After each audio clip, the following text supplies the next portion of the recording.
Good evening, ladies and gentlemen, and welcome to tonight's broadcasting for tonight's presentation of Southern Virginia University Athletics. Tonight is opening night for men's basketball here at Southern Virginia, as your Knights will be facing off against the Royals of Eastern Mennonite. There is the tip. The Royals will have it. And I'm Dawson Weeder, joined by my good friend Quinn Meyer. And Quinn, as we start this game, every season of any sport, you go into the season with a lot of questions in mind. How is the team going to mesh together? And one of the main questions for Southern Virginia with a new head coach, Trace Bevel, how will they adjust? How will this team come together? Should be very interesting. Good to have you here, Quinn. Yeah, good to be here. And as Coach Bevel said it best before the season, you know, everything's new to them.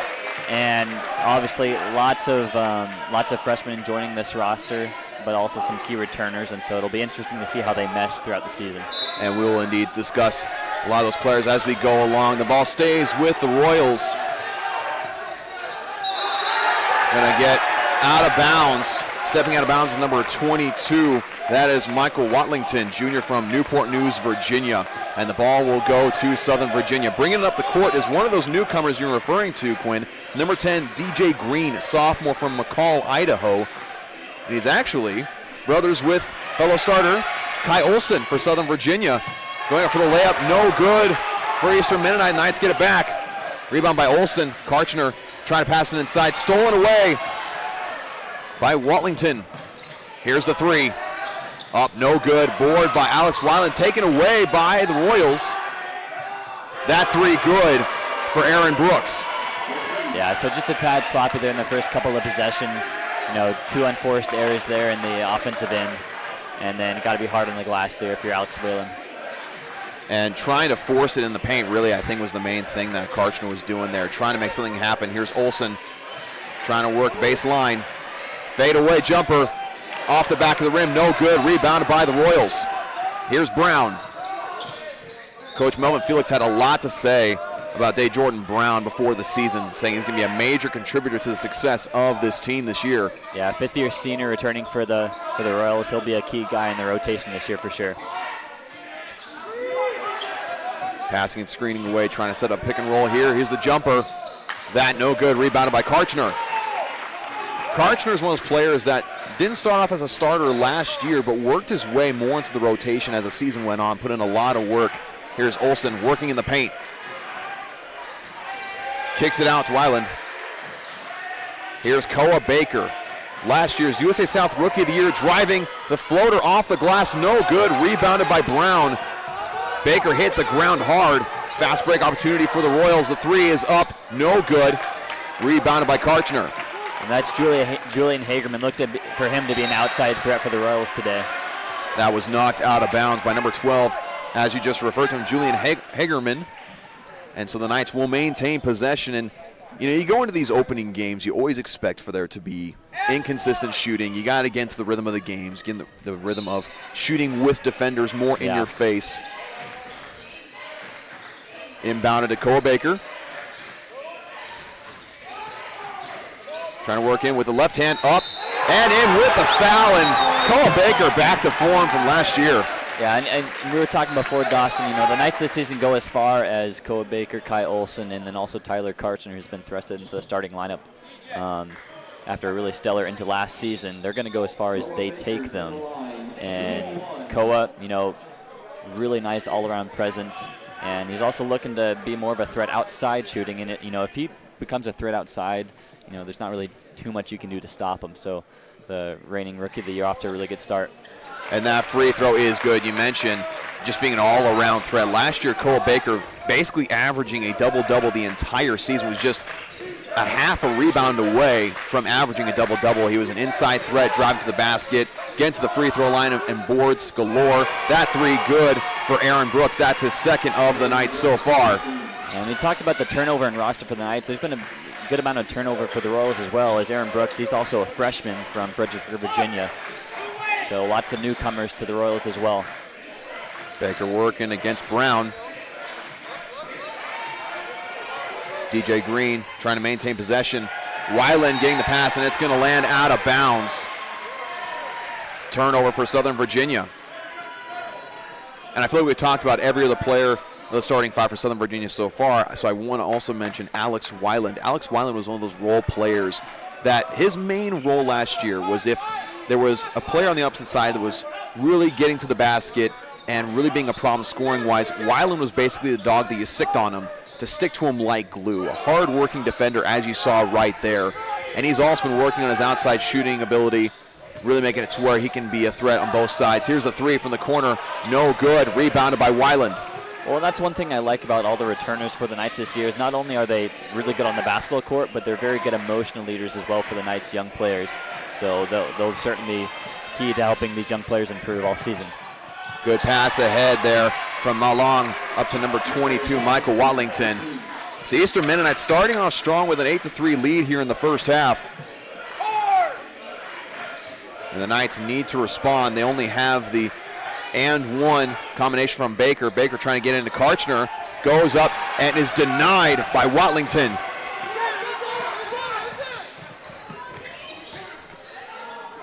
And that's Aviwa Malong, their returning leading scorer, so look out for him, number 3, to make some big plays for the Royals.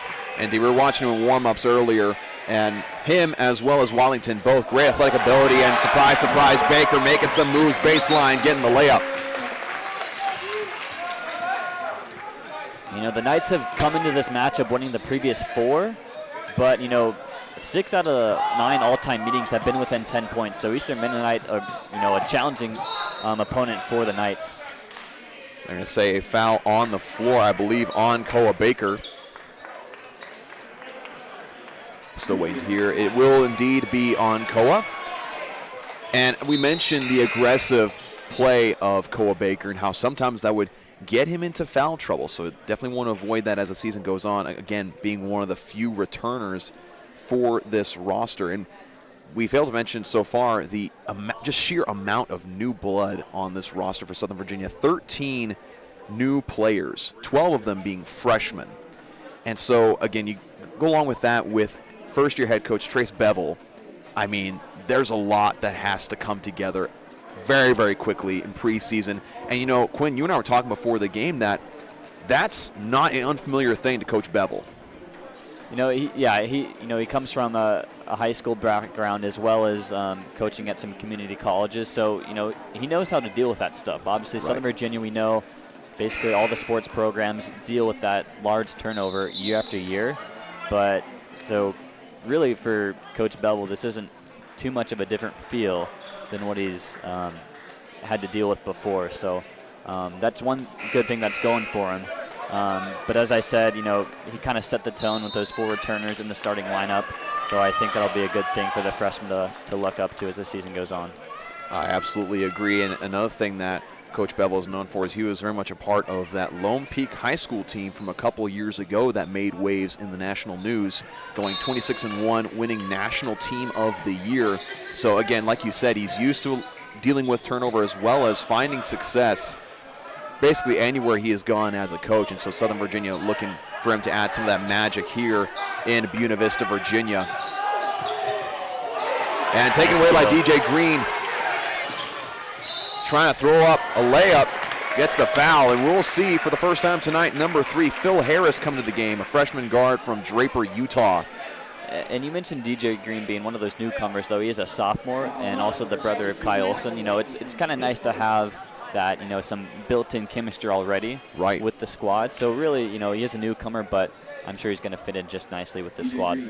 Indeed, and also subbing in for the Royals at the scores table now is number 34, Jalen Jones. Green's first free throw will rattle in. We'll see those substitutions. The Knights bring it back within 2. And Phil Harris will come in for Alex Weiland.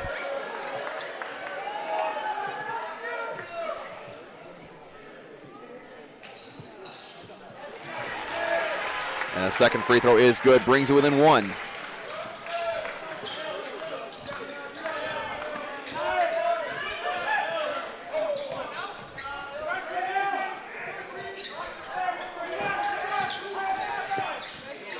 Working it inside, going for the floater. That is up and good for Aaron Brooks. He's had a solid start so far. Yeah, just a freshman. He's looked really good, created some good amount of space for him offensively, and has fitted nicely defensively as well.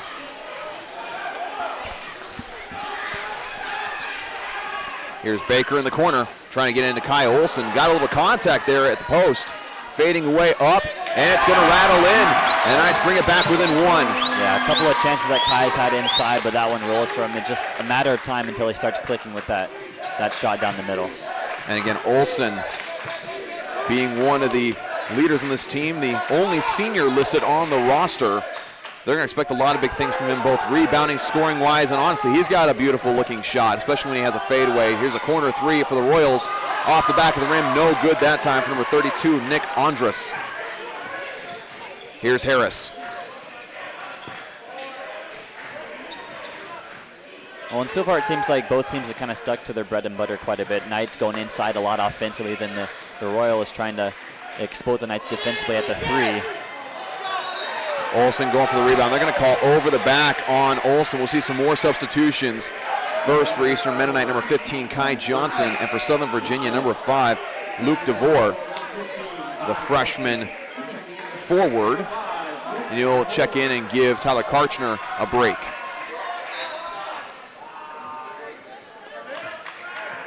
So obviously tons of freshmen on the bench, and Coach Bevel going straight to these guys to get some valuable minutes off the bench.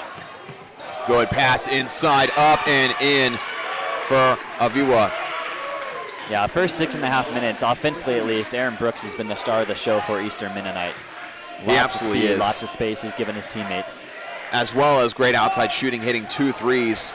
Double team to the baseline.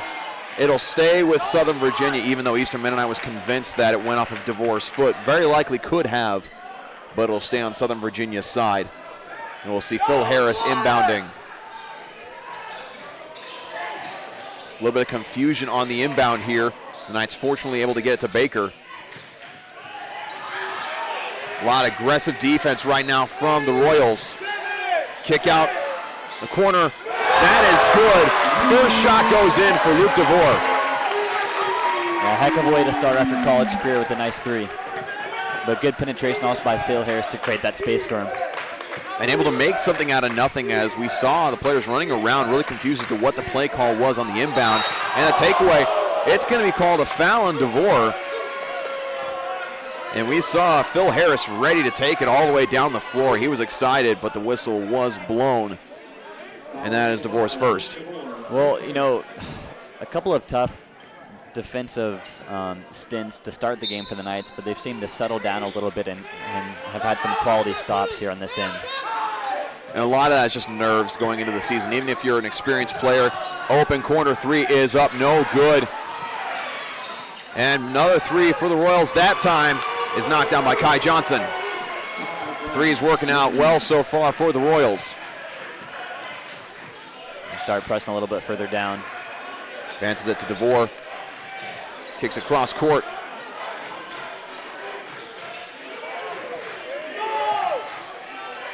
Green, get into the paint, fadeaway shot, no good. Baker's gonna get in there for the offensive rebound. Gets it inside, ends up in the hands of DeVore. It was intended for Olsen. Well, that's what Koa does best, uses his speed and size to get it back down low, get that rebound just through hustle, and creates a score. Again, I guess that's the best way to say it. That's an offensive foul. I believe they're gonna call that on number 34, Jalen Jones. They're gonna say a block there. And we'll see Karchner come in now for Kai Olsen.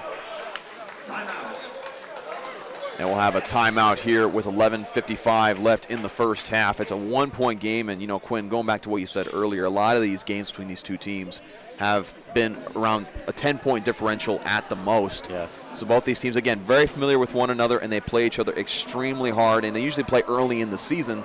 So it's usually a similar vibe. Both teams trying to figure out what they're doing, what their identity is. Because a lot of times, even if you maintain a majority of your roster, your identity as a team can change from year to year.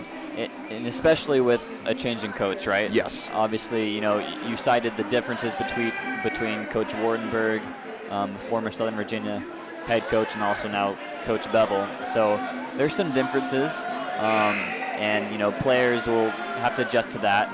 But, yeah, I mean, first game of the season, you're going to learn in many different ways, and obviously first competition for both of these squads, and that's a lot different than a practice. So they're going to learn plenty of things today and later in the week. Absolutely. The main thing that I think both coaches are looking for early on in the season, especially in the very first game, is we mentioned the jitters. We've mentioned probably the confusion that'll come with different play calls and such. But one thing coaches are going to want to do is limit as many turnovers as possible, because if you can start the season off by limiting turnovers, you're only going to get better from there. Exactly. So Southern Virginia will have possession. And you saw a couple of turnovers from the Knights to start things off, but they've settled down, gotten those jitters out, and looked pretty good offensively so far. The Knights able to break the full-court press here.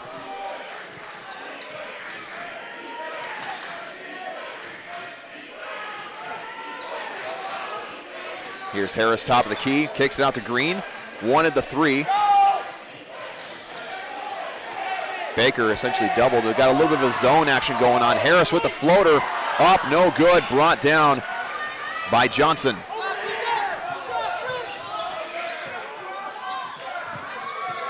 Going up against a triple team there.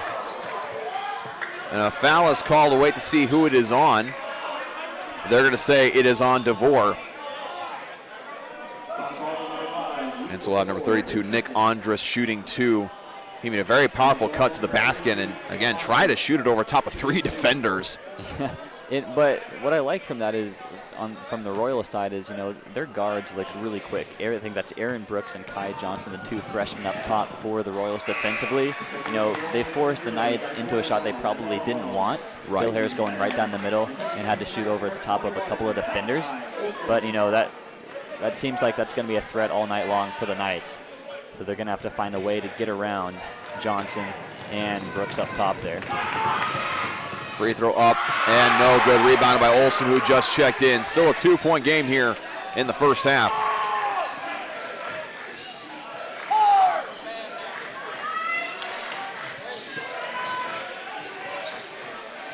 Royals now back to a man defense. I'm still looking for Kai Olsen to put his stamp on the game. He does have a bucket, but they've been able to clog him up pretty well so far. Corner three for Green, and that's good. Green gets his first bucket in a Knight uniform. And the Knights take the lead.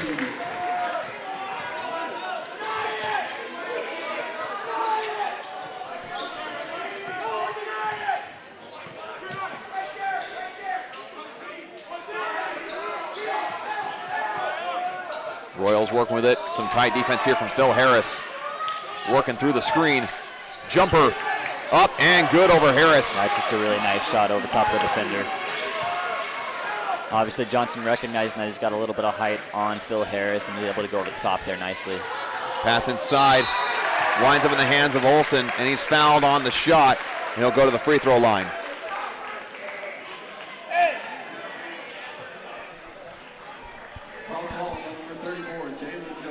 second. Now on the line, number 21, Malachi Olsen, shooting 2. And again, we've mentioned Olsen, his ability to get to the basket. Him and Baker were the kings of getting to the free throw line, and that first free throw is no good. Yeah, and certainly free throws is probably something that Kai's is looking to improve this season, just shooting 61% from the line last year. And as well as he's able to get to the line, obviously the more he puts those in, the better chance his team has of winning. We saw a substitution during those free throws. Number 55, Miles McIntyre for the Royals, and Alex Weiland will go to the scores table to check in once again. 10 minutes now remaining in the half. Here's the three from McIntyre. Rolls out no good. And so that time, Brown able to get a rebound in the middle of three Knight defenders, blocked by Olsen. I'm going to say that Baker stepped out of bounds trying to save the ball, but a amazing block from Olsen, rising up and saying, not in my house. Again, that's another strength that the Knights have down low. They're not the tallest guys, but, strong and have the ability to rise up and get those blocks. Alex Weiland will check in, as well as number 4 for the first time, Everett Leifson, freshman guard from Suwanee, Georgia. We'll also see, substituting back in, Aviwa Malong, 6'4" junior from Johannesburg, South Africa. Going up with the right hand, rebounded by Karchner. Tied at 18 apiece. Knights needing to settle down, run their set.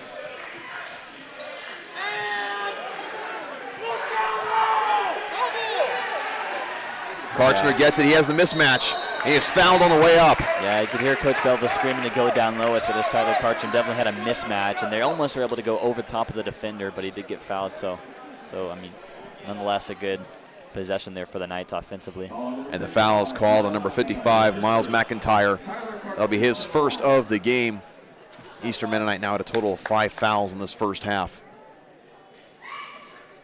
First free throw for Karchner is good. Another substitution, number 2, Aaron Brooks. We've brought him up a couple of times, Quinn, so far tonight. Aaron Brooks has 8 points so far, leading both teams. Karchner's second free throw is good, and the Knights have a 2-point lead. And that's big for Brooks, a freshman, because, Aviwa, their returning leading scorer, hasn't put his stamp on the game offensively like we thought he would. So Brooks has really filled that role nicely so far.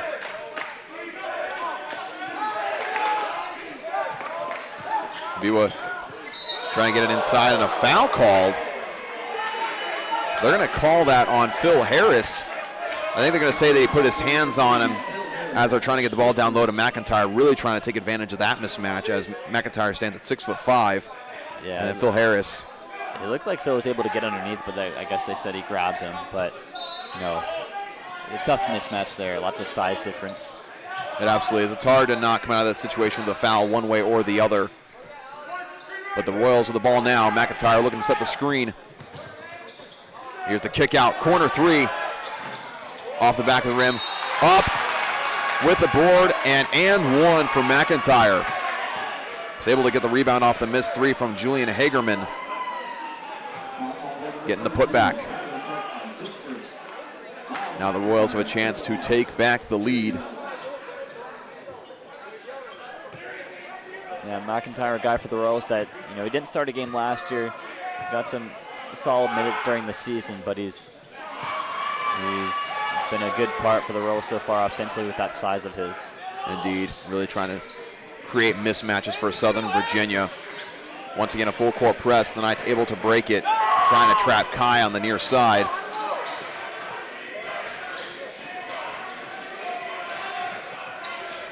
Harris driving inside, trying to get inside to Karchner. He does, up with the right hand, and in, and one.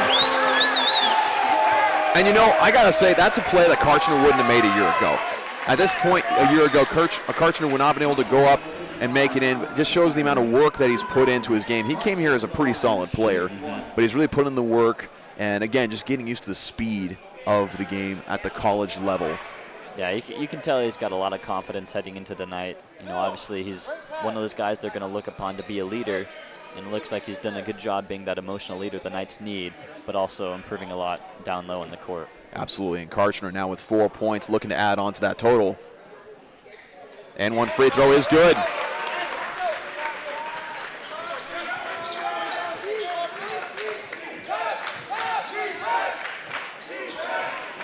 The Knights so far are 7 for 8 from the free throw line.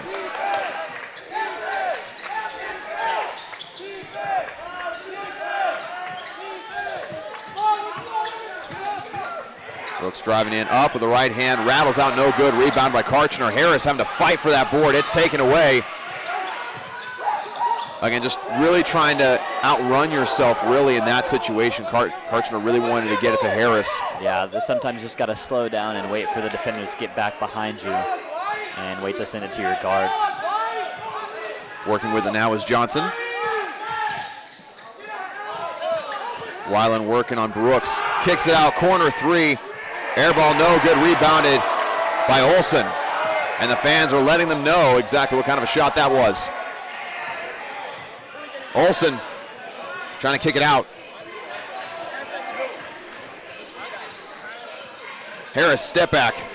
Gets side to Karchner. Harris drives in, and it's taken away. Yeah, that's a tough play for Harris to make. Lots of traffic down there for him to get through.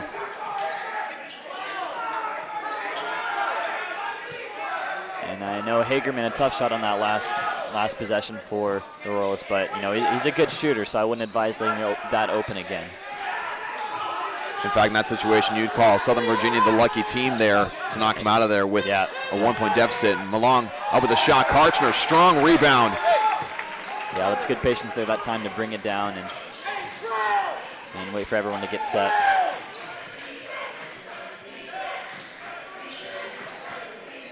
Weiland gets it inside. Olsen fade away from the baseline, up, no good off the front of the rim. Rebounded by McIntyre.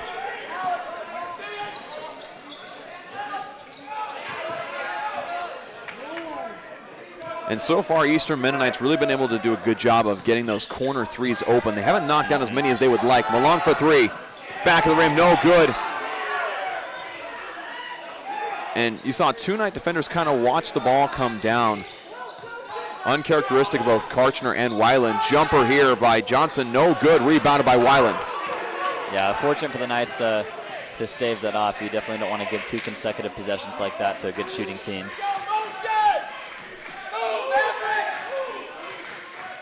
Karchner, high post. Jumper up, no good. Rebounded by Brooks.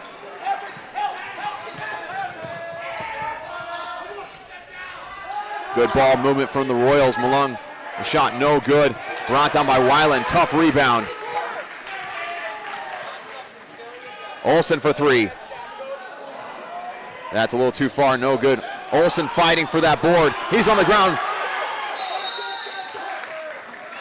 They called timeout, I guess.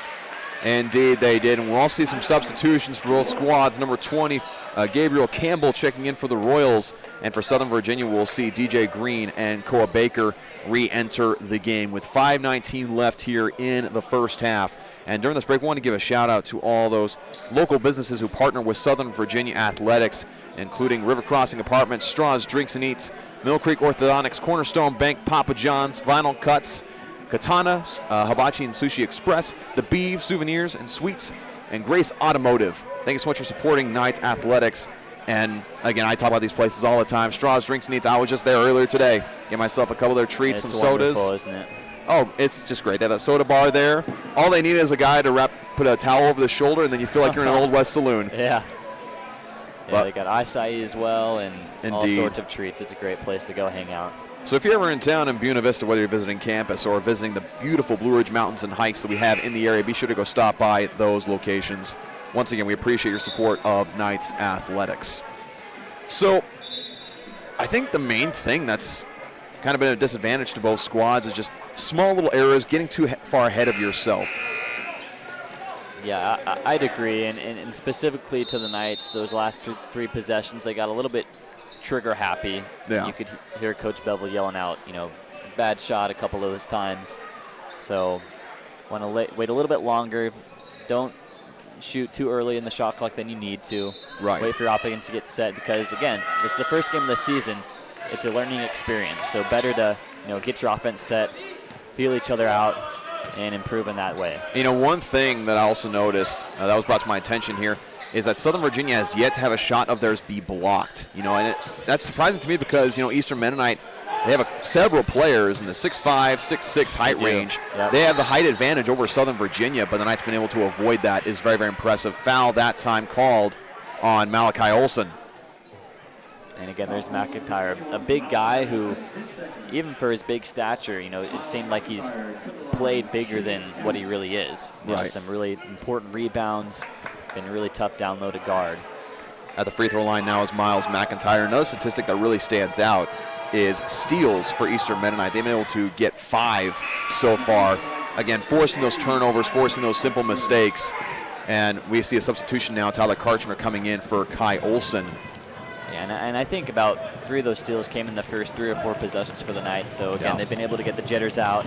And, in the past 10 minutes or so, have definitely played better. But, again, got a little trigger happy and can settle down still a little more offensively. With that free throw from McIntyre, it's tied now at 23 apiece. We continue to see a full court press from the Royals.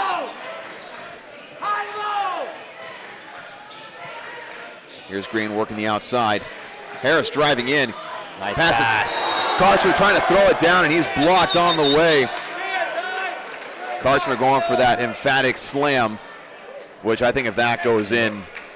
And he had it too. He just got hit on the arm there. But so good aggressive play, but nice pass by Harris. It seems like in the past few years, the Knights, they've had some success with these smaller guards that they've brought in. Yeah. They're quick, aggressive defensively, and are able to make those nice places down low to their big men.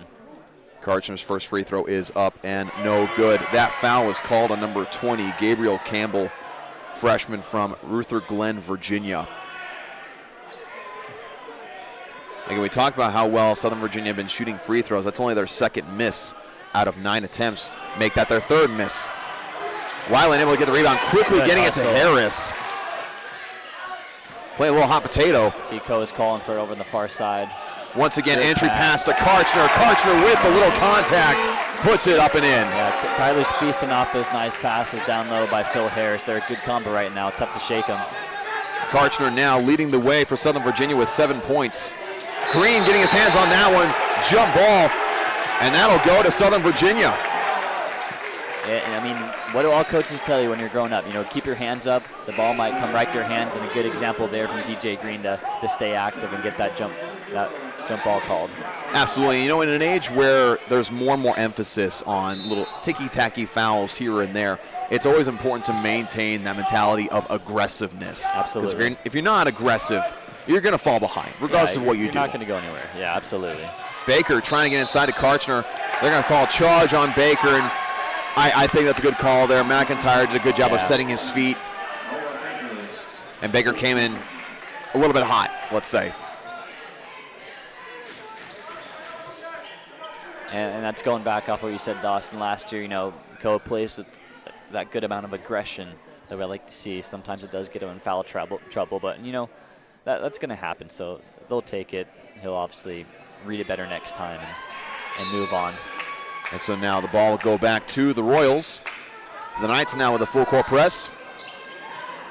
Royals able to break it. Had a backside cut open for a split second, but Green able to get back in time. Baseline fade away. It's a good challenge, though, by Karchner.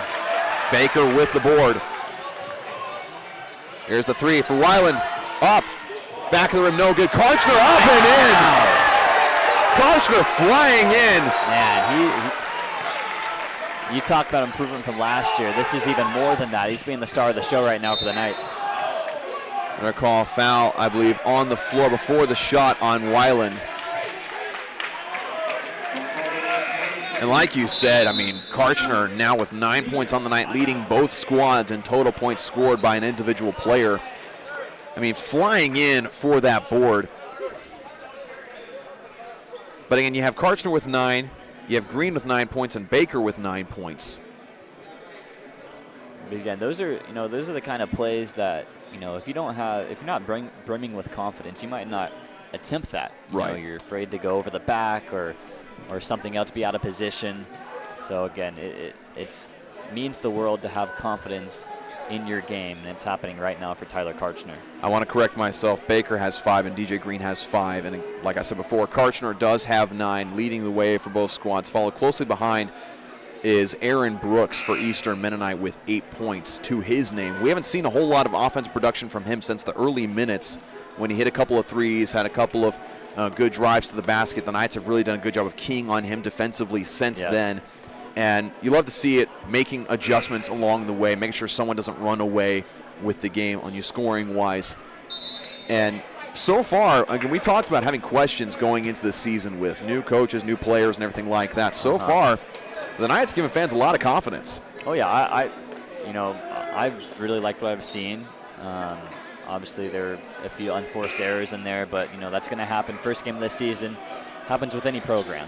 Right. And they've played well. Obviously, we also talked about EMU has been a tough opponent in years past, despite this 4-game win streak against the Royals for the Knights. So they're putting up a good showing right now.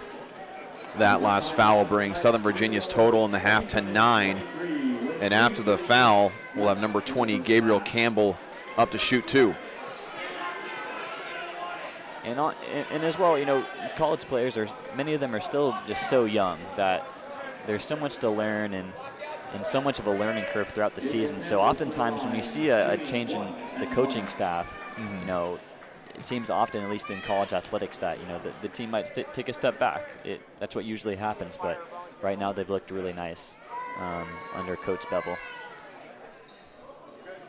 There's some conversation happening with the refs in the scores table, but we'll be back to it. Looks like it's actually a 1-and-1 as the foul was on the floor. Back of the rim, no good, but rebounded by Brown. Karchner was right there, but it bounced just wide.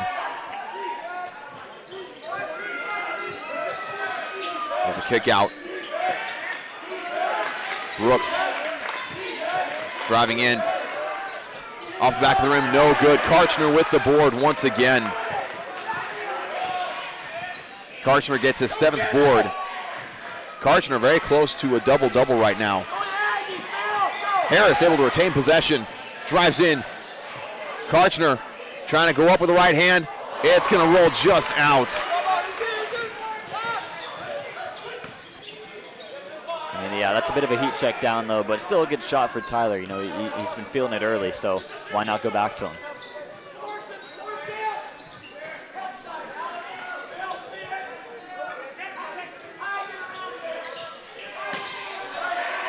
Here's Brooks, shot clock winding down. Here's the 3, up, no good, rebounded by Baker. Yeah, good job forcing the Royals back to the outside. They haven't been able to make many cuts back inside where they found success earlier in the game.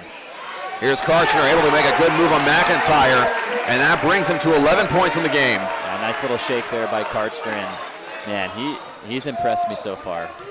He really has. You can tell he's really put in the work. He knew very well going into this year that they were going to rely on him a lot. And he's showing them exactly why they can do just that. McIntyre gets a pass inside, off the glass and in. Brings it back within 4. Yeah, it seems like it's a bit of a battle of the bigs right now. McIntyre having a solid game for himself as well.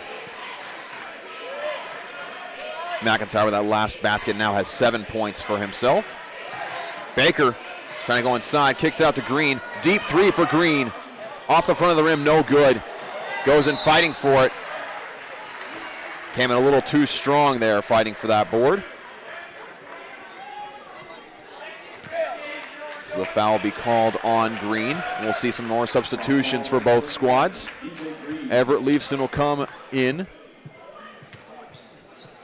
to replace Koa Baker.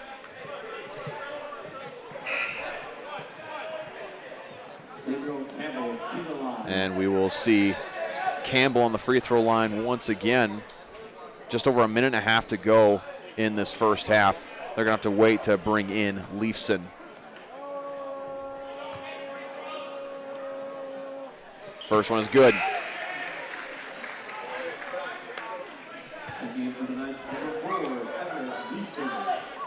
Campbell's another one of those freshmen that the Royals have brought in this year, one of their 9 freshmen.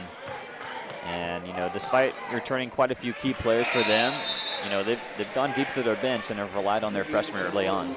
Indeed, they have. And coming in as well, senior number 12, Julian Hagerman. Once again, a full court press for Southern Virginia. Wanting to trap it on the sideline.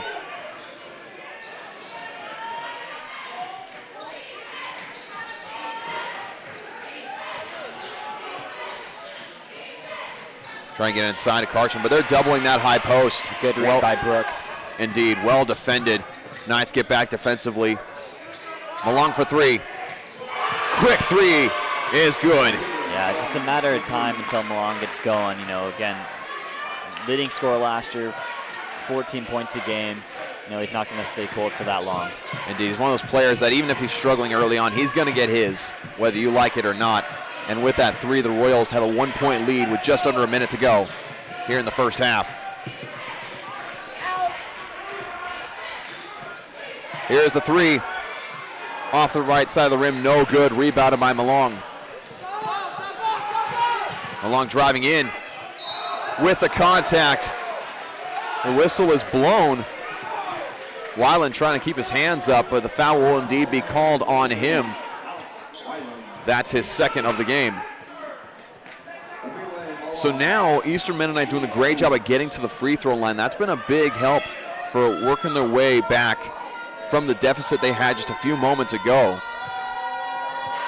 Yeah, that was one of the differences coming in is, last year Southern Virginia able to do a much better job of getting to the line than the Royals, possibly due to, the Royals looking to, be a threat from the outside, but they're being led by one of their best scorers right now. And speaking of being a threat from the outside, we've seen a lot more three-point attempts from Eastern Mennonite than Southern Virginia so far today.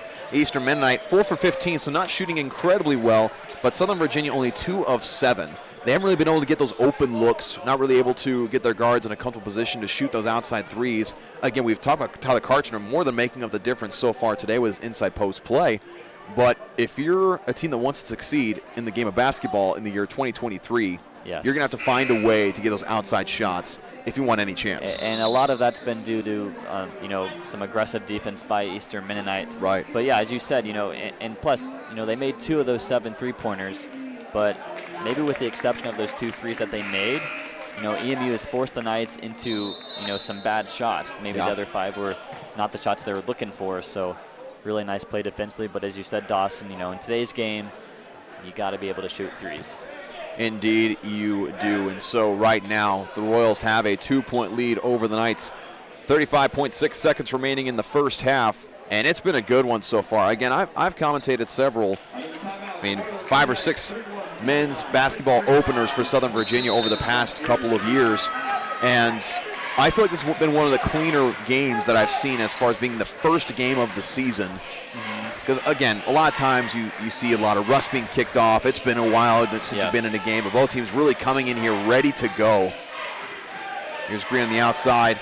And, again, you see Eastern Mennonite doing a great job of forcing the Knights guards further out than they would like to be. Weiland fighting for possession. Yeah, Johnson and Brooks using that quickness up top to cover each pass. Green, fadeaway jumper. Nice rebound. Karchner gets the board up and fouled. Like you said, great board there.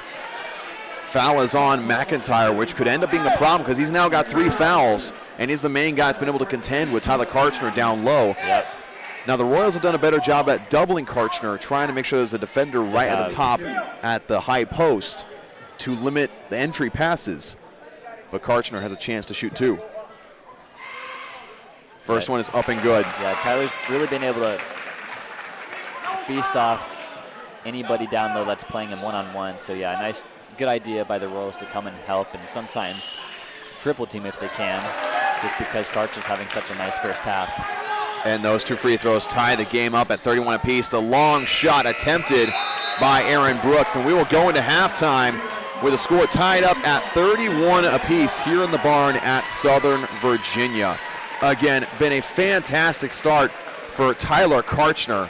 He's in double digits scoring at this point, 13 points to his name, 8 rebounds, nearly a double-double in that first half alone, and really being the post player that the Knights have needed him to be. Yeah, and obviously the stats don't tell the whole story, but in this case, it really does for Tyler. Obviously, he averaged 5 points a game last year, just under 3 rebounds a game, and only put himself into the starting lineup a couple of times. But, man, like I said earlier, he's been the star of the show so far for the Knights.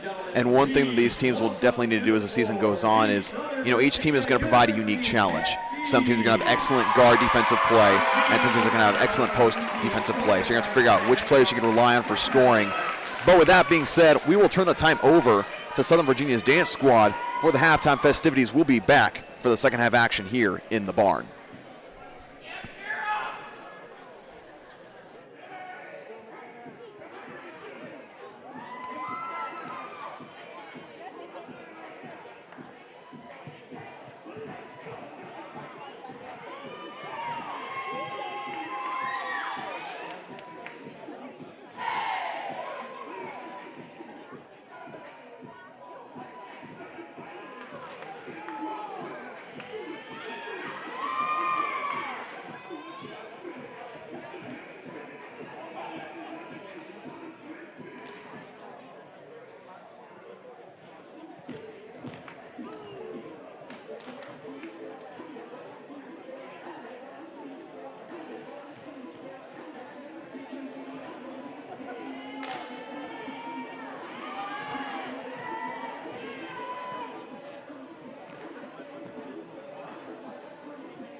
And we're back here on Knights Broadcasting for the start of this second half between the Royals of Eastern Mennonite and your Southern Virginia University Knights. It's tied 31 apiece. I'm Dawson Wiedrick alongside Quinn Meyer. And Quinn, we're talking during halftime.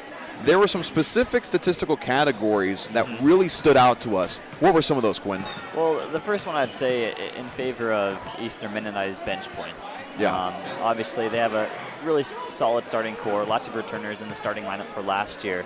But a couple of guys coming off the bench that stood out to me were Kai Johnson, their freshman guard from Gainesville, and then their sophomore forward from Charlotte, Miles McIntyre. And obviously, we saw McIntyre banging down low there with Tyler Karchner all first half, and then Kai Johnson, a really speedy presence up top for EMU. Him and Brooks have been a really nice tandem defensively, but also making some good cuts and freeing up some space for their offensive players to get some buckets as well. And then another one was, for Southern Virginia, they have lots of size.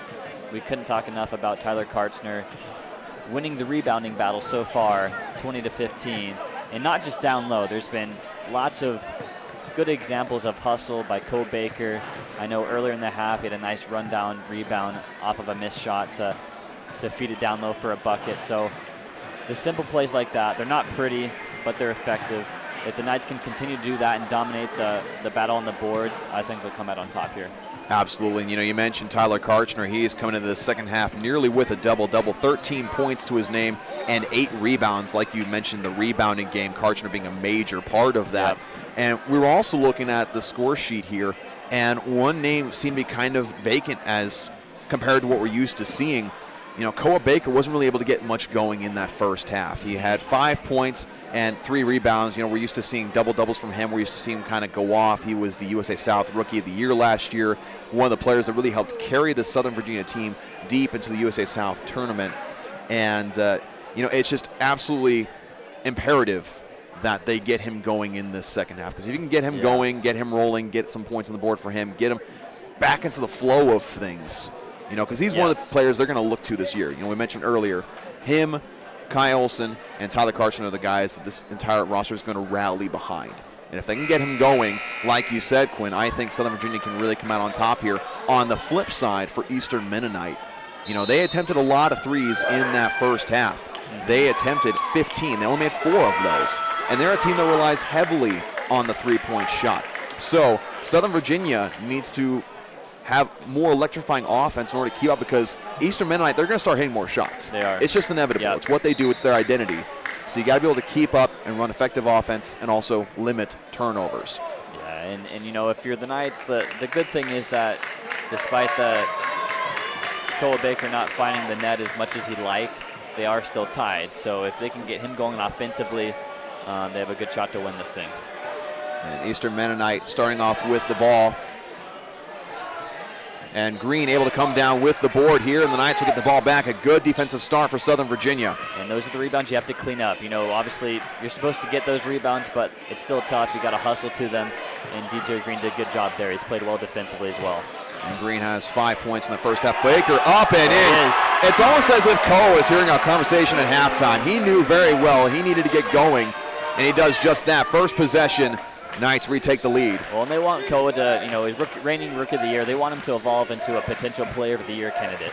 So they need him to get going, and he responded well right off the hop. And Baker now with 7 points for him on the game. Brooks really using that screen, going up against Karchner, feed it inside to number 22, Michael Waltington. Yeah, using that speed, got around 2 defenders, and a nice dish to one of their leading big men down low. The Knights once again having to break the full court press here. Eastern Mennonite has been running this full court press since very early on in that first half. And the Knights doing a good job so far breaking it, not really letting it affect them too much. Yeah, they've done a good job. It hasn't been too effective for EMU so far, but Ben Green able to work with the screen from his brother Kai and found himself way more wide open than he expected. Oh, yeah. So back-to-back good possessions for Southern Virginia to come out of the half.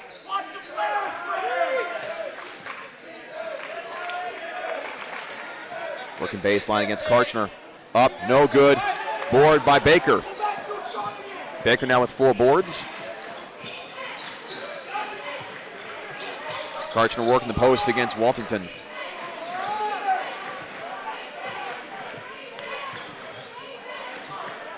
And we saw Eastern Mennonite do a good job of adjusting to Karchner, who had 13 points in that first half, really doing a good job of doubling him. Baker inside, trying to go up strong, gets the foul. Lands hard on the ground, but it's helped up by Olson. So again, the Knights knew they needed to get Baker going, and they're feeding it to him down low because he's got the size, he's got the physicality. He does. He has the ability to take over, and I'm sure, just as we were saying, I'm sure Cohen knows that too, that probably not a first half up to his standards, you know, super excited to start the season. Obviously wants to put it together, better showing than the first half, so he's going to be motivated coming into the second half. First free throw from Baker is good. We mentioned that both these squads have been doing a pretty good job from the free throw line so far today. Eastern Mennonite 7 of 10, the Knights now 10 of 13.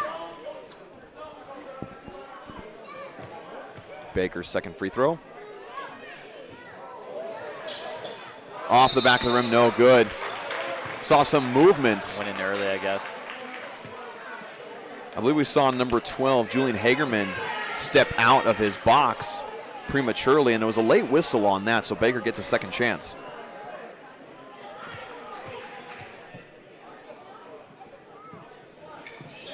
And the retry free throw is good. 37-33 is the score early in the second half here in the barn.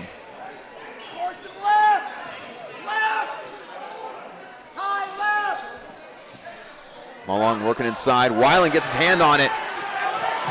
He's got numbers. Baker up and left hand and in. Great advance from Weiland, and the Knights coming out on fire. Yeah, it's a good idea by Alex Weiland to leave it off to the hot man, Cole Baker, coming into the second half motivated after a tough first for him. And that has the Knights off and running. Baker with only 5 points in that first half, and in just the first barely even minute and a half of the second half alone, he has added 6 more to that total, making it 11 on the night with 4 rebounds to go with him. So, you know, when Baker went in at halftime with only 5 to his name, I wasn't necessarily worried. It's one thing we knew they had to get going. Oh, yeah.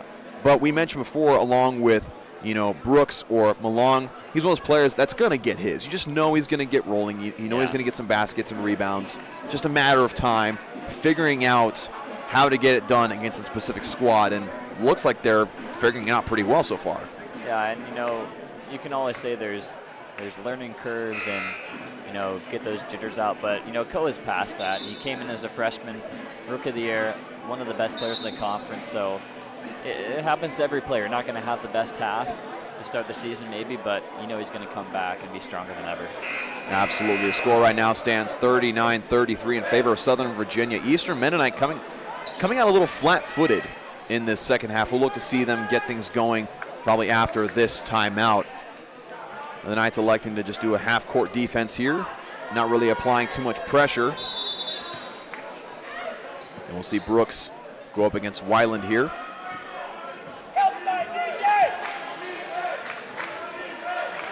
Olson working on Malong. Malong for 3. That's up and good. Got the good screen. Able to knock it down. Yeah, for the Royals, you want to see Malong and Day Jordan Brown get involved in the offense. Malong was able to get going a little bit at the end of the first half, but they're still waiting for Brown to make his presence felt. Now Eastern Mennonite doing right now what they did really well. Great ball control from Green. Corner 3 is good for Weiland. What a highlight play for the Knights. Green making his defender look silly. Kick out to the corner. Brooks is out. Step out of bounds. And so the 3 will not count. And DJ Green, you can just tell, you know, he's one of those electrifying players. He has sweet handles, knows how to dish it off. And it just, you know, it's his hustle and his passion that lifts him to this level. Knights working against the press. Here's Green once again. Last time around, again, we just had that highlight play kicking out to Weiland in the corner. Weiland knocking it down. It's a good job by Brooks, though, of EMU to find a way around that screen. Olson kicks it out to Weiland. I'm going to say 3 seconds. believe they're going to say it was Olsen in the paint. Held the ball a little too long and then stayed in a little too long afterwards. So Eastern Mennonite having a play go their way for once. They find themselves down by 6.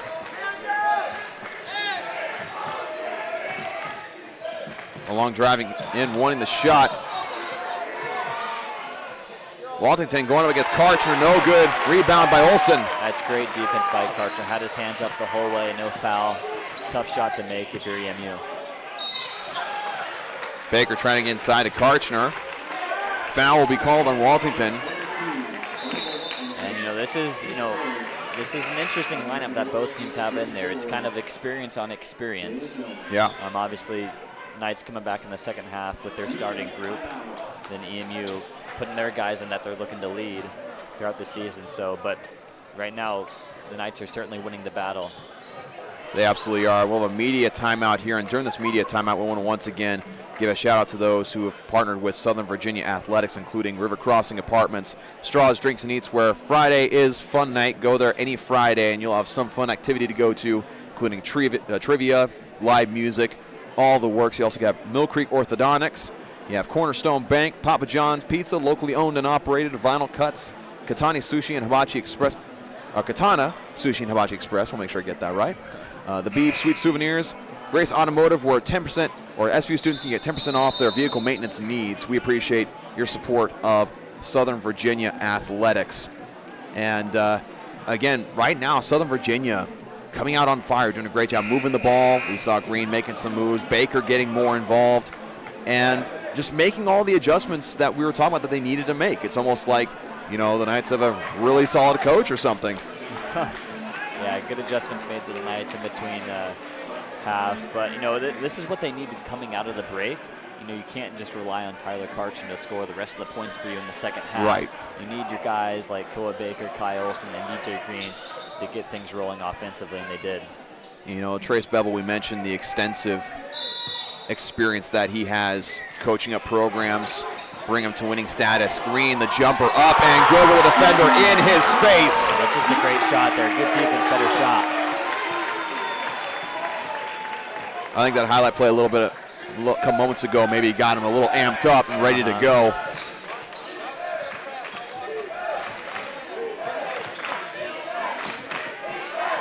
And DJ now third on the team in points with 9 so far. Brooks, nice move. the up and under. Weiland trying to swat it away. Weiland bringing it up. Karchner working baseline, getting inside. The reverse layup up and in. Karchner now with 15 on the night.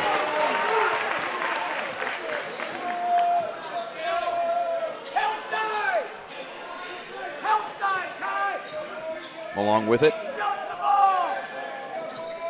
The Knights are outscoring the Royals 15-7 in this second half so far. Here's the corner three. Up and good that time for Hagerman. He missed a couple in the first half, but like we said before, they're a team that hits from the outside, so they were going to get theirs eventually. Yeah, I think he was 0 for 4 in the first half shooting, so good shooters. They're going to go through their slumps. Sometimes, it's longer than others, but he was due.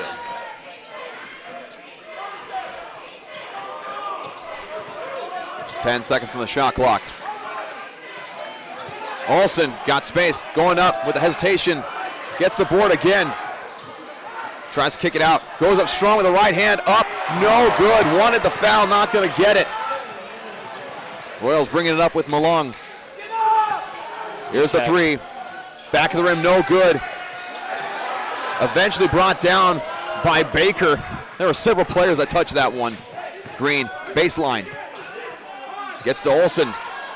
Up strong, no good. Rebounded that time by Jalen Jones.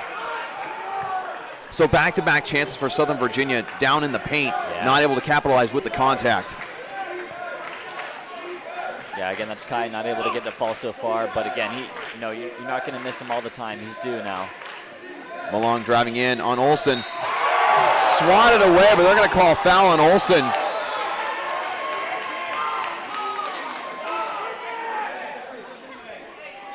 We'll have some substitutions here, but that makes 3 fouls for Olsen. I think what they're saying is he got him with his left hand while the other hand went up for the block. Yeah, looked like it. Because, yeah, Malong went down low under Olsen, which allowed Olsen to get the block. But, yeah, with that left hand, it looked like. But, you know, I've liked how EMU's been able to counter the momentum of SVU. You know, match their urgency and find a way to get back in it. Malong able to knock down that free throw. Got some substitutions for both squads, including number 15, Kai Johnson, for Eastern Mennonite. And for Southern Virginia, you have number 3, Phil Harris, who saw a lot of playing time in the first half, as well as number 5, Luke DeVore, who saw a couple of minutes in the first half as well. Knocked down a 3 on his first ever three-point shot, or shot in general, in a Knight uniform. Yeah, he's 2 for 2 so far, shooting 100%. Not a bad start at all. Back of the rim, no good from the long board for Baker. Baker now with 6.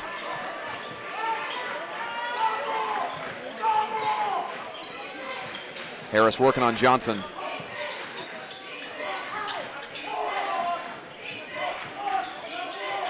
Baker driving inside.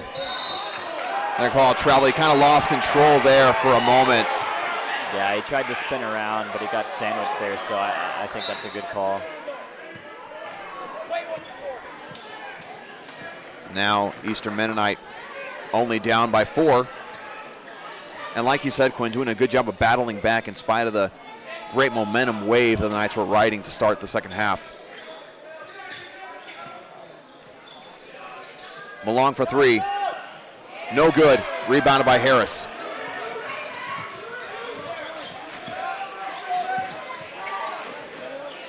Karchner able to recover. Trying to drive in. Spin move.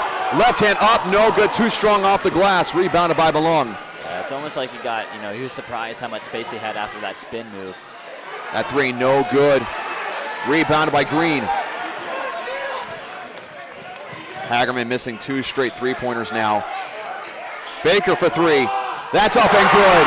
We talked about how Baker's game was in the interior, but if he could just get that outside shot going, and he does just that, brings him to 14. If he becomes the outside threat, you know, how much better does that make this offense? Loads. The kick out here to Hagerman. Corner 3 for Johnson. Up. No good. Rebounded by Brooks. And Brooks is just a beast all around the court so far. Up high, he's making good plays defensively, making good cuts, nice passes, gets that offensive rebound. And Brooks, you know, for EMU, he's been their star of the game so far for me. He really has. I mean, again, he has 10 points right now. Again, a lot of that coming in the early moments in the first half when the Knights were kind of reeling defensively. Yes. But like you said, consistently being a threat, fighting for boards. And, again, he has 3 on the night. And, again, Baker coming out swinging. Now second in scoring overall for both squads with 14 was named, just behind Tyler Karchner with 15. And the Knights now up by 7 with 11:50 to go in the second half. And, you know, we talked about before this game started, you know, basketball season is one of the best times in the year, in my personal opinion. The energy awesome in the arena. I mean, obviously this university brings energy to every athletic event that they have. They support their student athletes, but there's just something different about basketball. And this game has given us everything we've been looking forward to so far. Again, we've talked about great passing, great rebounding, great effort and physicality, great shooting. Several highlights already with DJ Green. We're going to talk about that play from DJ Green for probably the rest of the season. We're going to refer to that several times. In fact, I would love just to have a button right here to be able to press if I would just want to replay that real quick, just to give a good example for those who didn't see it the first time. Yeah, DJ, very welcome addition to this Knights squad this year. He's made it exciting, and that's what, you know, the fans want. Absolutely, the Knights with the ball now. A little bit late coming out of the timeout huddle. And we'll see Olsen back on the floor. Remember, he has 3 fouls. And he came in for Tyler Karchner.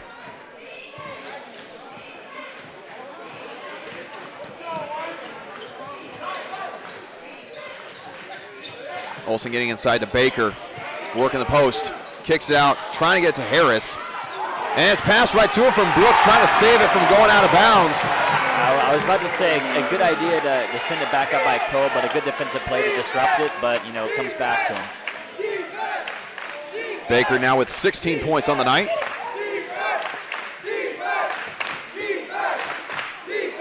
we're seeing freshman number 5, Luke DeVore, working there for a moment on Milan before they switch. And Kai Johnson's quick, so he's going to try and find a way to get around him with Brooks. The Knights switching on screens here. Baker with another board. That brings him to 7.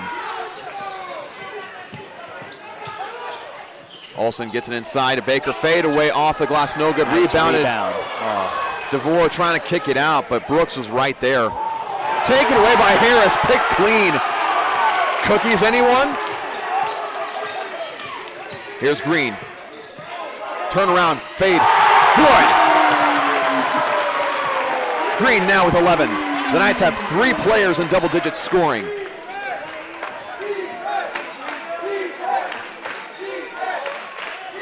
And I know he hasn't scored, but Phil Harris has made some really electrifying plays defensively and then some nice dishes down low in the first half. He's been a key part of this offense and defense for the Knights. He really has. He's been really the facilitator so far tonight. Like you said, not getting any buckets, but so far, my goodness, what a good reverse layup from Gabriel Campbell that time. But a lot of times, it's figuring out what your role is on the team. And for Harris, he's found his role of, finding the open man, fighting for boards, getting steals. He's quick, he's athletic, and able to get that done. Baker, the top of the key. Here's Green for 3. Heat check. A little off to the left. Rebound for Campbell. But they'll take that attack any day of the week. Up and in that time for Jones. Seeing a little bit of momentum shift for the Royals.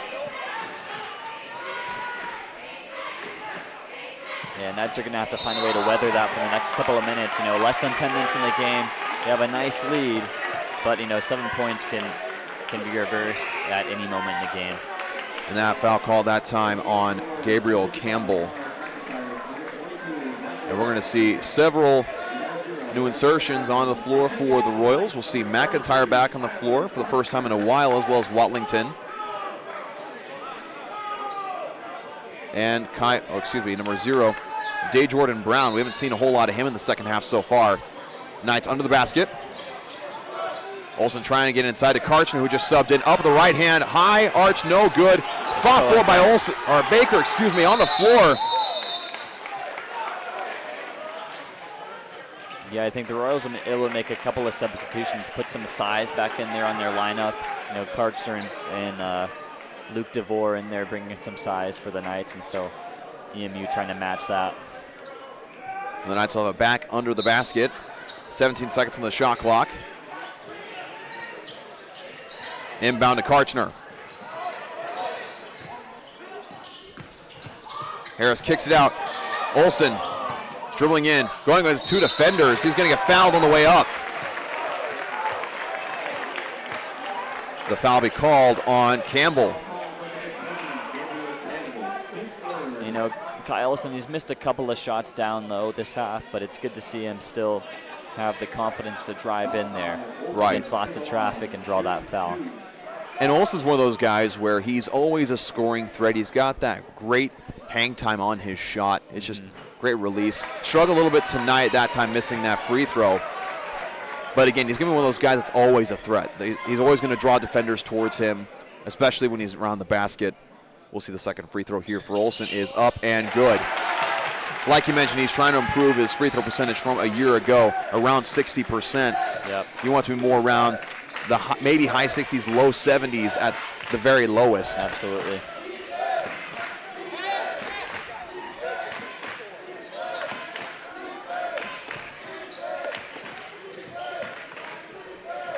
Here's McIntyre for 3. No good. Olsen with the rebound.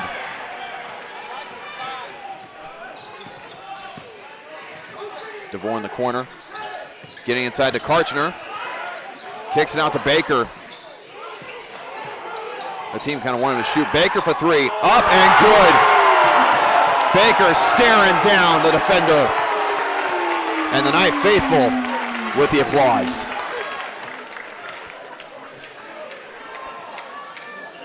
Baker now with 19 points on the night. You talk about a reverse in performance for Cole Baker from first half to second. First half we talked about him not, he struggled a bit offensively, but he's done everything that you want him to do in the second half. Royals capitalizing on the turnover. DeVore was trying to insert it quickly to Olsen. Timeout here for head coach Melvin Felix and Eastern Mennonite. The Knights now up by 9 with just under 8 minutes to go in this second half. And like you said, a tale of two halves. Yes. You know, Charles Dickens would be proud of the usage of that title for this, but Cole Baker only had 5 going into halftime, 14 in this second half, and again, still about 8 minutes to go in the half. He has 8 rebounds, closing in on a double-double, which again, after watching his performance last year, all throughout the year, that's no surprise. Basically, every night you just kind of assumed, okay, at what point in the game is Baker going to officially have a double-double? It's just kind of an inevitability at this point. Yes. And so now we're seeing Eastern Mennonite fighting back a little bit, again, capitalizing on some unforced errors, but there have been fewer of those, or at least it feels like there's been fewer of those for Southern Virginia in this half. Yeah, absolutely. You know, and honestly, I'm trying to think of what has really helped the Knights extend this lead, and what I keep coming back to is just, you know, the performance of Koa Baker. Yes. You know, as we said earlier, you know, this team goes as far as Koa Baker, Kai Olson, Ty Karchner, these important guys.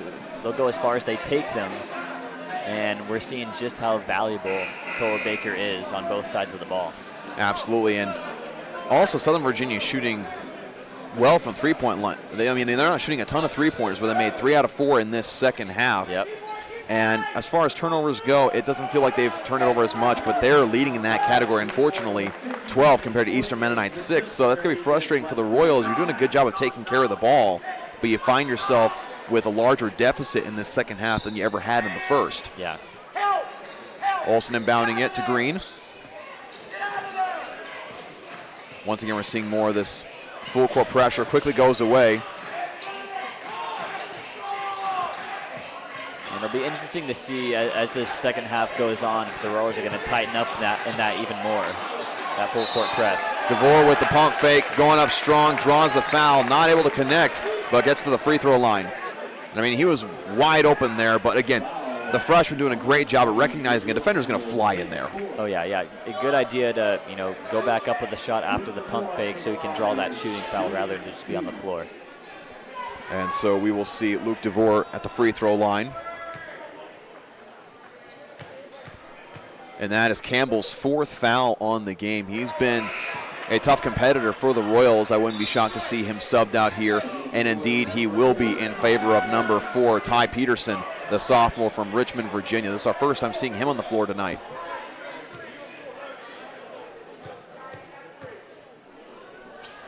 DeVore's free throw up and good.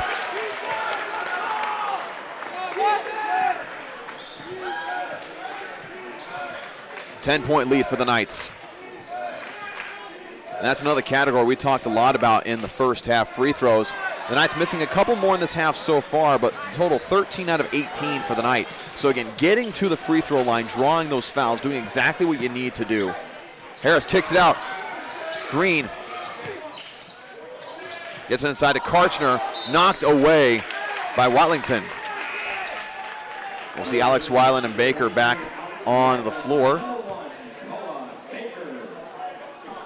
They will come in for DeVore and Olsen.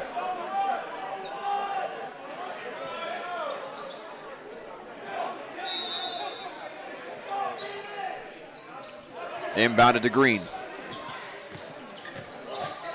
Trying to hand it off.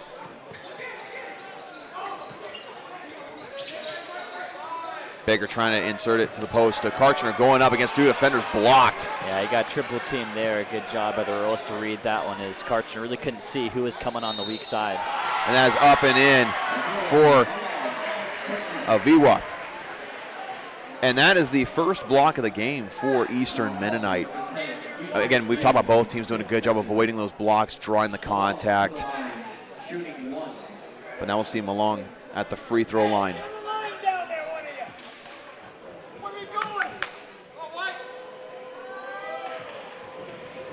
Malong now with 12 on the game. Rebounded by the Royals. That's how you get beat, fellas. That's how you get beat. 10 seconds on the shot clock. Weiland extending his arm. Yeah, there's a push there. You know, that wouldn't have started. You know, we can see Coach Bevel barking at his players there on the sideline about how they handled that box out there on on the free throw from EMU. You got to get those rebounds to prevent this from happening. Indeed, there's a reason why. I mean, yes, you can be the best shooting team in all the country, but if you don't rebound the ball, that's going to come back to bite you every single time. Three-pointer up, no good, rebounded by Weiland.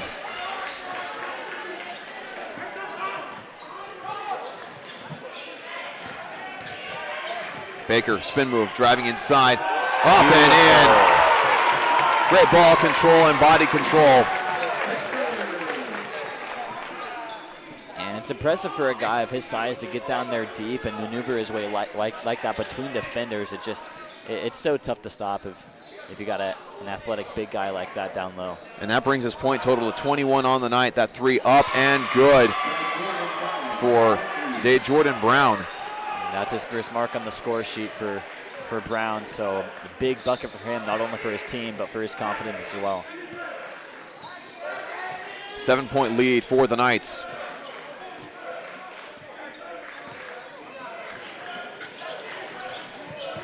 Here's Karchner here, trying to get inside to Baker. Pass a little too far inside, taken away by the Royals. Here's Malong.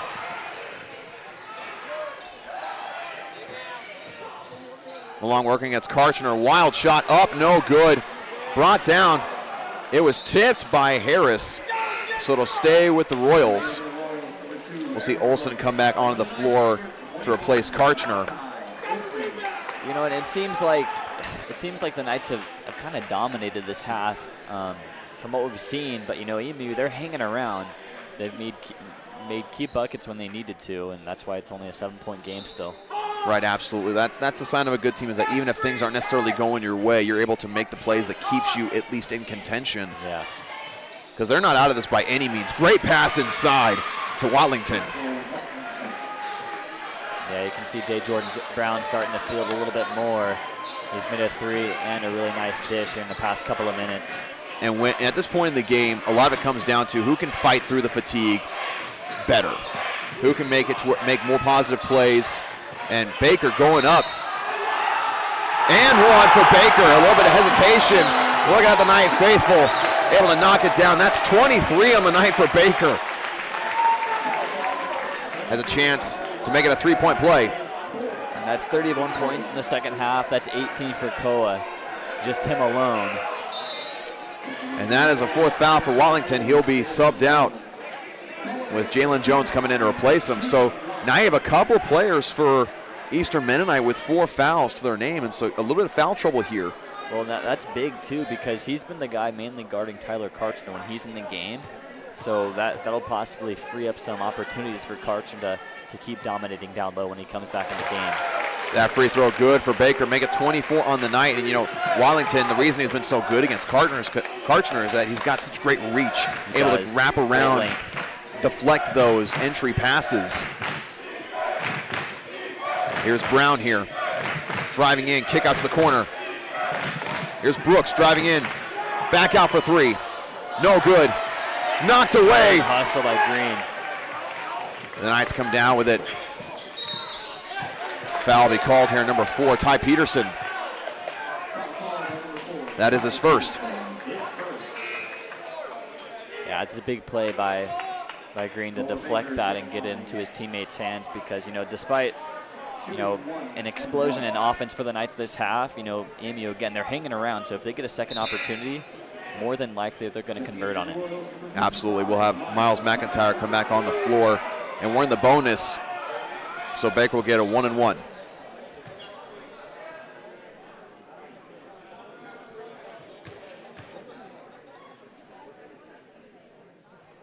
Free throw is up and good. Koa shooting about 74% last year, so he's been reliable on the line throughout his career, and that's continued tonight. He's stepped up shooting-wise. We talked about him possibly becoming more of a three-point threat, and he's delivered. He is now 6 for 6 from the free throw line tonight. Brings him to 26 on the night. Closing in on 30. Needs only 2 more rebounds for a double-double. Another foul called on Weiland. Weiland's been extending his arm a little bit in this second half. Yeah, those quick guards of EMU have been able to make their way to the outside and exploit a little bit of a weakness there from Weiland. Karchner coming in for Weiland, and a lot of that comes in like Weiland saying that he's wrapping his arm around him, so it's making contact. Inside, McIntyre working against Karchner, able to get it up and in. Nice roll there. That was a good challenge by Karchner, though, just couldn't get there in time.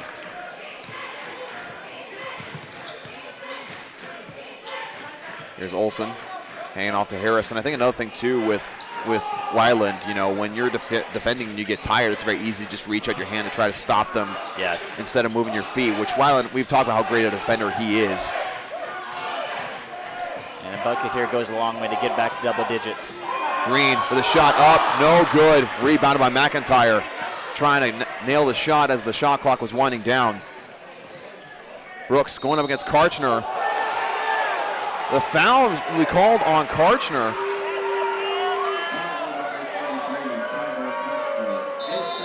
And it almost kind of looked like Brooks' leg came out and extended, and that's where the contact happened, because Karchner, he kept his arms up the entire time from the angle that we saw. Coach Bevel having a conversation with one of the refs on the floor talking about that play.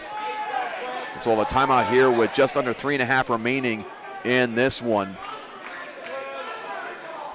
And again, we talk about Baker with 26 points in the night, Karchner with 15. Karchner's definitely had a slower second half. But, one thing that really good teams will tend to do is they'll have star players that get theirs. They get their statistics. Yes. But there are also teams that are able to sort of read the flow of the game. Yes. With Karchner, they haven't needed him as much in the second half. Karchner's one of those players that he really steps up in moments where he's needed. Yes. When they need someone to bridge that gap when other people are trying to catch up and get in the flow of the game. And so that's what we saw from him in the first half with 13 points in that half. Whereas from there on, Baker's like, hey, I know what I can do. I'm going to take care of this. And indeed, he has been doing just that. Yep, and maybe because Karchner was so hot in the first half that freed up a little bit of space. I doubt it just because Koa obviously coming in, the Royals knew that he was the biggest threat offensively for Southern Virginia. But yeah, again, it just shows the importance of players like Tyler Karchner. They bring experience, they bring leadership, and he makes those big plays deep in the trenches that kept his team in it in the first half and now allowed his best player to explode offensively and extend the lead for the Knights. Aaron Brooks up to the free throw line, one of the two Royals players in double-digit scoring, has a chance to make a score total 11. Misses the first. And I know he's only scored 2 points this half, but he's made some really nice cuts and some good passes that have led to points for the Royals in the second half. So not a big scoring half for him, but he's still been effective. Brooks for free throw number 2. That one's also no good. Rebounded by Olsen. I don't know if there's a foul or someone came in early. Couldn't quite tell. Karchner, I think, moved early. Even though there was no Royal defender on that side, there was no reason to move. That's a tough one to take. Another missed free throw. Baker with the board. Just needs one more for the double-double.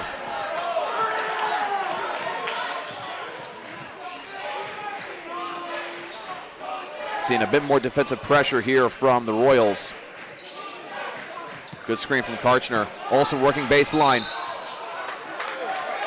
It's going to bounce out of bounds. Olsen lost a little bit of control there working against McIntyre.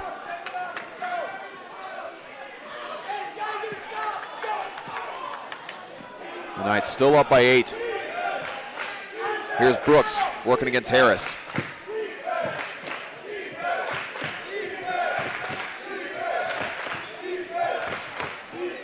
Good move inside, up and in for Ty Peterson. The speed at which he approached the basket. The speed at which they make cuts back to the middle or to the outside is been on full display here this evening. Olsen working the top of the key. Karchner trying to get it to Baker. Going to the basket, trying to go up strong. Strong hands for Baker. He had defenders draped all over him. He could have easily lost that ball at any point. Able to still put up a shot. I mean, it wasn't the prettiest situation. That's not a place you necessarily want to shoot the ball at, surrounded by 3 defenders. Yeah, no, for sure. But I guess, when in doubt, just go up and hope for a foul potentially, because, he had defenders on every other side, so not a very clear passing lane for him. But again, another good aggressive play by, the best player on the court right now. Free throw up and in. Baker's now 7 for 7 from the line. And you look at that's 7 points. That's the entire difference on the scoreboard right now. Again, so it goes to show, kids, practice your free throws. They're important. 8 for 8. Yeah, I mean, if you think about it, let's say he goes 4 for 8. This thing is a 4-point game, just 2 possessions. Big contact there. Guess he slid out of bounds with it. A wild play for Brooks, trying to work his way inside. And speaking of good shooting percentages, Baker now shooting 81.8% from the floor. A lot of that, of course, coming in the second half, of course. Yeah. That just shows you how consistent he has been. High pass entry to Baker. Yeah, we talked about they've been applying this full court press for a while, but it was just a matter of time before they get even more intense with it. Obviously, they're down 8 just 2 minutes ago, so they really needed more possessions here. And so the sloppy turnover gives the Royals an opportunity to capitalize here. Here's Brooks working on Harris. Screen here from McIntyre. The 3, no good, rebounded by Olsen. And again, Jordan Brown is one of those players that head coach Melvin Felix was really excited about this year, but we haven't really seen a whole lot from him today. Yeah. Karchner hesitating. Going up strong, getting a little bit of a closer shot. I think McIntyre was expecting a charge or something there. He didn't get it, so Karchner the easy lay-in. I mean, he just seemed so surprised how open he was, and he just decided, okay, I'm just going to get a little closer just to secure it. Smart play. Brings Karchner to 17 total points on the night for him. But to go back to your point about Jordan Brown, you can see that he's an experienced player, just a tough game for him, except for that spurt where he had that 3-pointer, then a really nice pass to cut into the lead. But, he just having a tough game. I'm sure he'll be back next game and be able to bounce back well. Absolutely. He's one of those players that you don't expect to stay down for long. And right now the Knights have a 10-point lead with just under 2 minutes to go in this one. And the Knights have done a really great job at whenever Eastern Mennonite has gone on a run, the Knights have responded right back. In years past, I remember 2 years ago, the Knights had a season where there were a lot of games that they were in, and they really struggled to get wins. I think they had a total of 3 wins on the year, but there were many games where they were within 5 points or 3 points, sometimes even within 1, not able to fend off momentum swings. Not the case so far tonight. You talk about gaining experience for the rest of the season. This is the perfect game for them to gain this experience in protecting a lead. Here's Brown. Brooks getting it to Peterson. Brown for 3. No good. Rebounded by Green. Good rebound. Trying to advance it ahead to Harris. And in that situation, that's one of those where you want to bring down the ball safely down the floor, because now, left. Yeah, every possession counts now. You want to make sure with a 10-point lead, you don't necessarily need to go down the floor and make quick baskets. You just need to maintain possession, don't commit any turnovers, and play clean ball. That's exactly what Coach Bevel is thinking, and that shot knocked down for Malong. And Malong, he's put together a solid game. 15 points now for him. That leads his team.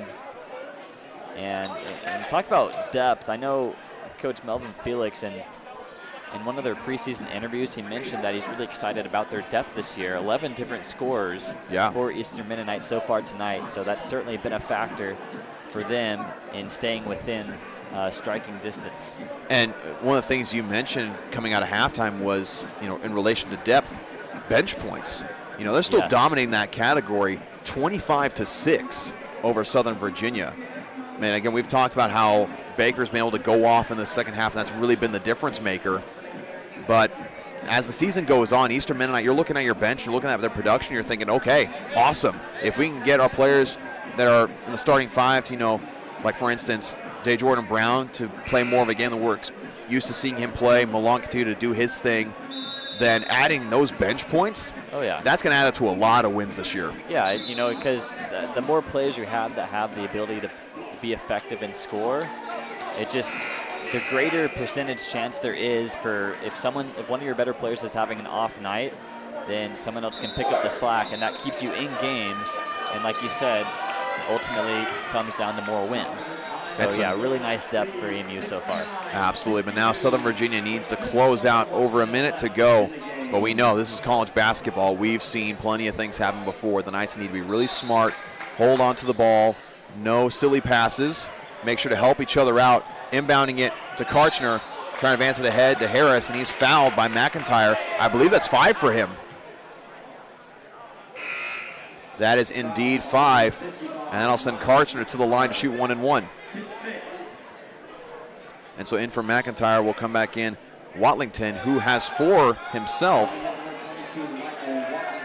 So again, that foul trouble really come into play, especially against defending the post. A big couple of shots here, or potentially just 1, but hopefully 2. First one is good for Karchner. And you hear a lot of people, my wife's not a basketball person, but she always tells me that the last minute or 2 minutes of a basketball game feel like 30 minutes, and she's not wrong. They do, yes. Teams do a really good job of utilizing the time they have, foul and make sure to send people to the free throw line, make them earn those points. And Eastern Mennonite having the quick foul there, but Karchner able to capitalize. And Knights with a couple of timeouts, so they can slow things down if they want. Malone driving in. They're going to say that Karchner extended his leg. Karchner agrees.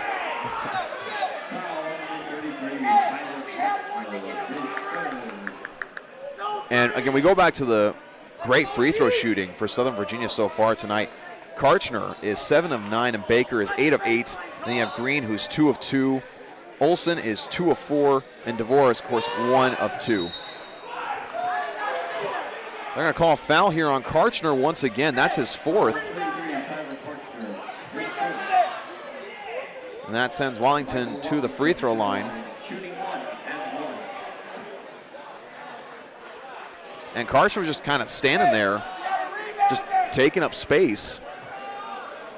Maybe there was something with his knee. Maybe he extended it out once again. It's kind of hard to see from this angle.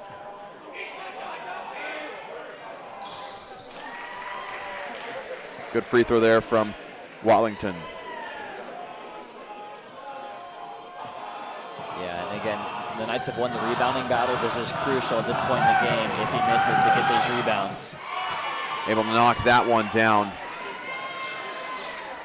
7-point game here. Harris able to advance it to Green. A little bit of a dangerous pass. Green trying to slow it down. Quickly trapped. Yeah, that's why Coach Belt was saying move. It's tough to pick up your dribble at that point. You get trapped by a couple of players, and it brews trouble, but fortunately, they were bailed out by a foul there.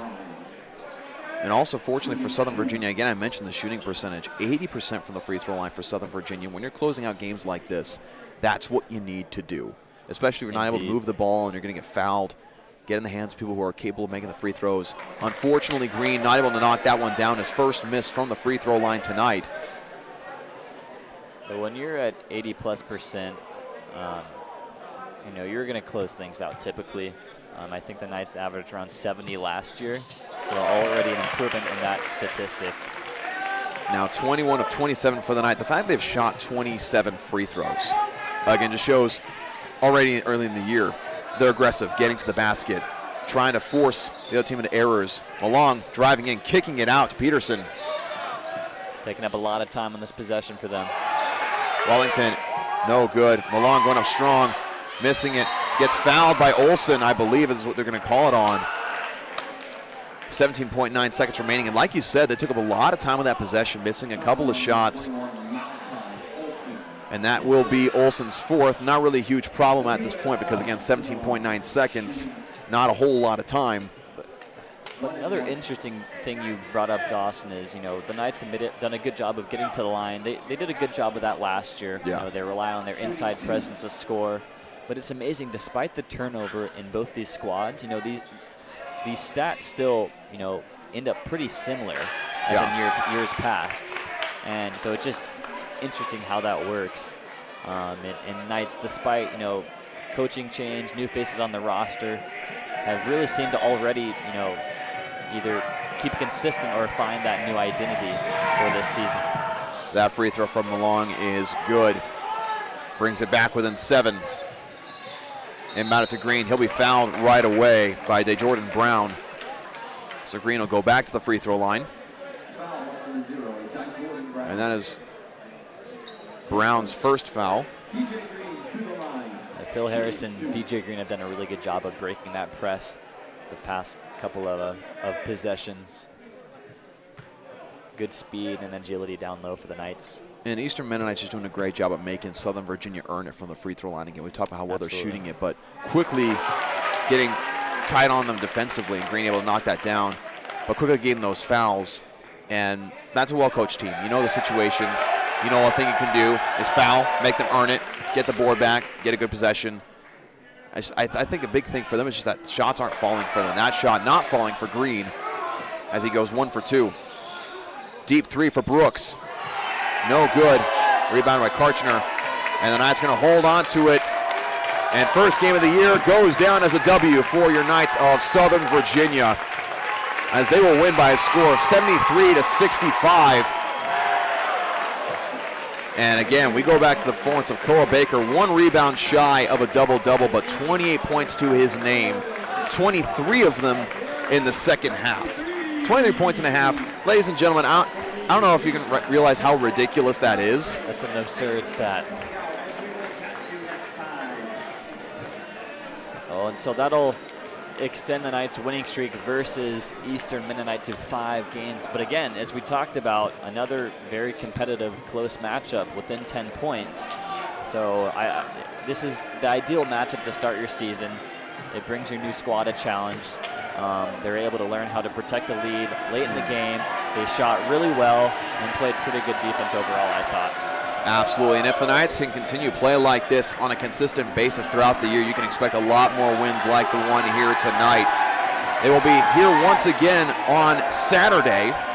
We'll be broadcasting that here on Knights Broadcasting. And before we head out, I want to once again give a shout out to our athletic sponsors, local businesses here in Buena Vista, Virginia, including River Crossing Apartments, Straws Drinks and Eats, where they have Friday fun nights, Mill Creek Orthodontics, Cornerstone Bank, Papa John's Pizza, locally owned and operated, Vinyl Cuts, Katana Sushi and Hibachi Express, The Beef Sweet Souvenirs, and Grace Automotive, where SVU students and staff can receive 10% off their vehicle maintenance needs. And again, it's fantastic. I can't emphasize enough how much I love basketball season.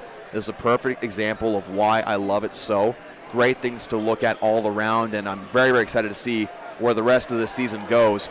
And I'm having myself, Dawson Wiedrich, Quinn Meyer, and the rest of Knights Broadcasting. We thank you so much for tuning in to today's presentation of Southern Virginia Athletics here on Knights Broadcasting. Be sure to give us a like, subscribe, comment down below your highlight of the game, and also be sure to comment down below ways we can improve this viewing presentation of Southern Virginia Athletics. And Quinn, as always, great calling the game with you. Pleasure to be here. Happy to start off basketball season with a win. Absolutely. And with that, so long, good night, and go Knights.